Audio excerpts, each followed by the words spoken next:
Alright, so I can't sleep, and I'm gonna tell you guys about a dream that I had a long time ago, maybe about a year or 2 years ago, and it's about the tribulation period, and it's about how the mark of the beast system is gonna look.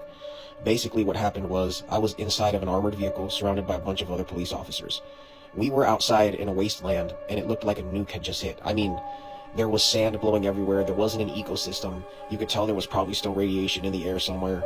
It was completely dark. There was no energy. It looked like if the grid had just went down. This vehicle that I was inside of, I was inside with about 3 police officers. We end up driving, laughing and joking, and I'm undercover in the dream, but they don't know this. They think I'm one of them. We get to the entrance of this one city, and when we get to the entrance of the city, I notice that there is like these 18 to 20 foot giants patrolling the front of the city. And when we pull up, the cops that I'm in the car with, they start going like gulping, and they start sweating, and they start getting real nervous. And you can tell they're scared of these giants. Now, when I say that these things are huge, the only way I can describe them is this. They look like the giants off of Resident Evil. Just Google them.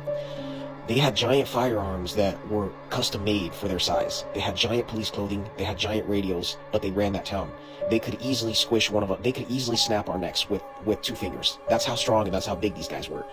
And so we pull up and they start talking with the cops. Obviously, everybody stops joking. Everybody gets serious. Everybody gets nervous. They start asking the cops if they've seen anything outside of the city or anything. I'm guessing that we were on some kind of patrol looking for people who had not accepted the mark. So anyways, everybody's nervous. The whole scene's off, you know. And the cops answer and they're like, no, we didn't see anything. Can we go inside? And then the giant's like, get in there. And obviously they have these big thunderous voices and their arms are the size of tree trunks. So they let us in there, and we get into the town, right? Now, the town looks like the town off of the Book of Eli. If you've never seen the Book of Eli, Google the town. It looked like a Western, ragtag, rundown town. And when I mean that there was limited resources, there was lights in some buildings, and there was no lights in other buildings. Some buildings, the lights were barely flickering on, and there was maybe 1 or 2 light bulbs for an entire building. The floors were all dusty. There was bullet holes in some buildings. You could tell that some kind of massive war happened. I'm not going to say exactly what happened. All I'm going to say is that it looked like the Book of Eli, which would be the aftermath of a nuke or a major war that went down. So we get in there, and I start noticing that like the town gives very small rice rations, water rations, maybe a little bit of oatmeal to its residents. Whoever accepted the mark of the beast somehow gets lucky to be able to get the scraps to even live in this town, because you guys don't realize how bad it is on the outside. Anyways, I go into this building that looks like the building off of Call of Duty Kino der Toten Black Ops 2. I get in there, and there's 1 half flickering light bulb, the floor is dusty, there's a really beat up table, and for some reason, I see my sister and my stepdad sitting at that table. Now, when I go to that table, I see that there's a bunch of people surrounding them, and I'm gonna say that there's probably like 20 or 40 people there. And my sister's holding a baby, and it turns out like that they're celebrating some kind of birthday party. I don't know what it is, but you know, since it's the aftermath of a war of some kind, their version of being happy about having a birthday is they get an extra half a bowl of oatmeal. That's it. And a little bit more water. And so they're there celebrating this birthday, but it's some kind of demonic celebration. And I'm sitting there and I look around and I see my sisters and I see my stepdad's eyes, and it looks like they've been fully convinced. Now, they could have been held hostage. I'm not trying to sell them out. But all I'm saying is I started calling out the people that were sitting around them. And all of a sudden, these people's heads and bodies start to convulse like they're having a major seizure.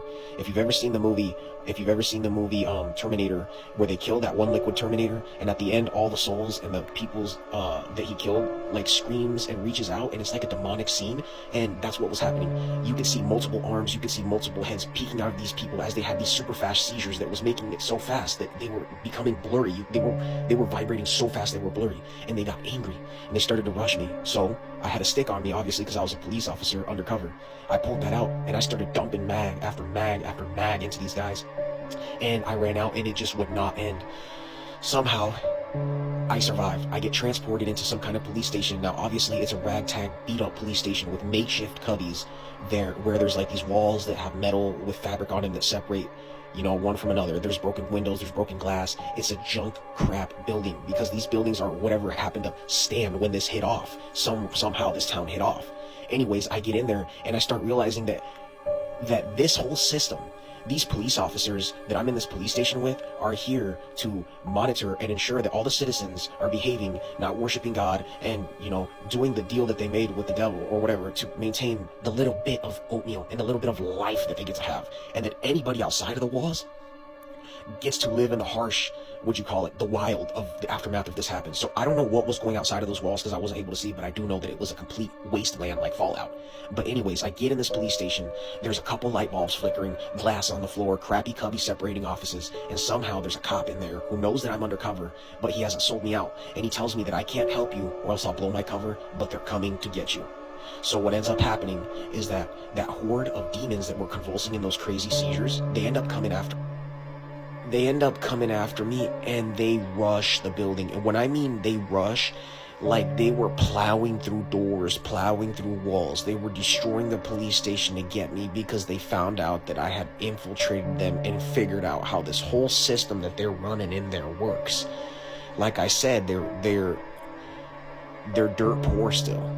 And all these people that took the mark in there, yeah, they have cover over their head. Yeah, they have a little bit of oatmeal. Yeah, they have a little bit of food. I'm guessing that it was a nuke that hit because the fallout that I was in was crazy. So that means that everything outside the walls, it was a complete wasteland. You can't drink the water. It's probably got radiation in there. You can't even eat the food out there. It's got radiation in it. You can't grow anything. The ground's messed up. I don't even think there was sun. It was completely blacked out. And if I can remember correctly, the moon was red. If I remember correctly, I could be I could be wrong on that detail, but I do know that there was no such thing as sunlight in that dream. Anyways, they end up rushing through the police station. I already know that I'm out of ammo and I'm not taking this horde. So I climb out of a window, bust a window, and I start walking on the edge of this one window. When I walk on the edge of this window, something happens. I get taken out of my spirit and I get transported out of there. And boom, I woke up. Now, I've been having dreams like this all my life. I'm not even capping right now. Ever since I was like 8 years old, 7 years old, I've had dreams of all kinds. I've had dreams of the end of the world. I've had dreams of Satan attacking me. I've had dreams of angels and demons. It's just crazy. It's never stopped. I've always struggled with anxiety, and I'm a reasonable person. I've always asked myself, did you dream of this because you watched a movie before bed? Did you dream of this because you've been thinking about this a lot? Did you dream of this because, somebody else talked about it today? But no, at the time that I had this dream, I really wasn't thinking about the apocalypse because I was starting to backslide as a Christian from God. But like I said, if you want to hear more of these crazy dreams that I've had, because I have a lot, I'm going to need you to like, comment, and share this video so I know that it's worth my time uploading these. But I'm telling you, bro, there's something coming. I mean, every Christian can feel it. You can totally tell that there's a vibe in the air right now, that Jesus is coming back, bro. And whatever's about to come on this earth, bro, it's about to be crazy. If you haven't read Revelations, then go read it, repent, get right with Jesus Christ, and live his word. Get out of that sin, bro.